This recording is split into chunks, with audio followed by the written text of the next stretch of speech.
रामपुर के एक पुराने मोहल्ले में एक टूटा फूटा लेकिन सजीला घर खड़ा था। राठी निवास। घर की दीवारें हल्के पीले रंग से पुती थीं और आंगन में तुलसी का पौधा सुबह की धूप में चमक रहा था।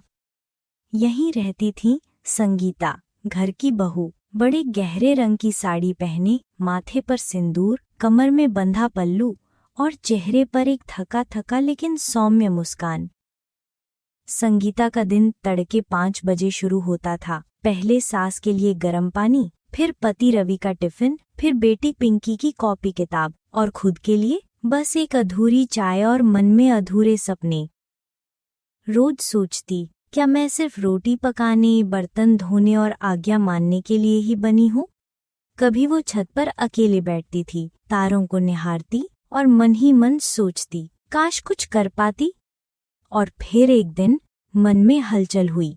बेटी पिंकी ने मासूमियत से पूछा, माँ, आप तो बहुत टेस्टी चाट बनाती हो, आप दुकान क्यों नहीं खोलती?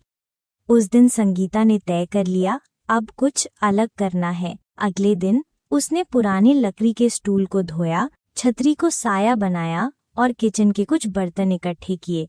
उसने एक ठेले जैसा छोटा सा स्टॉल तैयार किया। नाम रखा संगीता भेल सेंटर। पहली प्लेट कुरकुरी भेलपुरी, खट्टे मीठे स्वाद वाली, प्याज, टमाटर और नींबू से सजी। बहन जी, एक प्लेट देना, पास खड़े रिक्शे वाले ने कहा। क्या बात है, ये तो बम्बई वाली भेल जैसी लग रही है।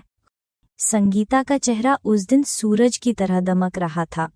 लेकिन किस्मत कब सीधी चलती है। चौथे दिन शकुंतला आंटी ने स्टोरी बना दी और भेज दी कौशल्या देवी को। कौशल्या देवी, सासू माँ, जिनके लिए बहू का ठेले पर खड़ा होना इज्जत का सवाल था। वो गुस्से से भरी सीधा ठेले पर पहुंची। संगीता, घर की बहू ऐसे सड़क पर खाना बेचेगी? शर्म नहीं आती? संगीता घबरा गई। उसकी आंखें भर आईं, बर्तन समेटे और चुपचाप वापस लौट आई। घर लौटी तो रवि चुप था, पिंकी उदास और सासू माँ अपने कमरे में। अगले कुछ दिन जैसे समय रुक गया हो। घर में पैसों की तंगी बढ़ती गई। रवि की नौकरी में सैलरी देर से आई। बिजली का बिल, दवाई, सब अधूरे रह गए। संगीता अकेले किचन में बैठकर सोचती, काश मैंने हार नहीं मानी होती। और फिर उम्मीद की एक किरण आई। एक युवक आया, हाथ में कैमरा और बैग। आप संगीता हैं? आपके भेल की वीडियो वायरल हो गई है। 10 लाख व्यूज, 25,000 लाइक्स। लोग पूछ रहे हैं, ये ठेली वाली बहू कौन है? संगीता की आंखों में चमक लौट आई। उस रात उसने स्टोर रूम खोला, दीवारें साफ की, बर्तनों को चमकाया, बेंच लगाई। नाम रखा घर वाली रसोई, देसी स्टाइल कैफे। नमस्ते, आज हम बना रहे हैं मिक्स भेल, देसी अंदाज में, तेज गति से। चैनल बना, वीडियो डाले, लोगों का प्यार मिलने लगा। लोगों ने कहा, बहू नहीं, शेफ हैं आप, हमारे शहर में भी खोलिए।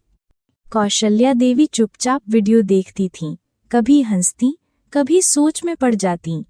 संगीता, माफ कर दो, अगर कहो तो मैं अचार और पापड़ संभाल लूं। अब दोनों साथ में होटल चलाते हैं। सास अचार विशेषज्ञ, बहू स्टाइलिश शेफ और पिंकी सोशल मीडिया मैनेजर। अब घर वाली रसोई एक ब्रांड है। बाहर बोर्ड टंगा है, हमारा स्वाद, हमारा अभिमान। देखा, सब मुझ पर गया है। असली अमीरी चीजों से नहीं, बल्कि उस सोच से आती है जो सबका भला कर सके।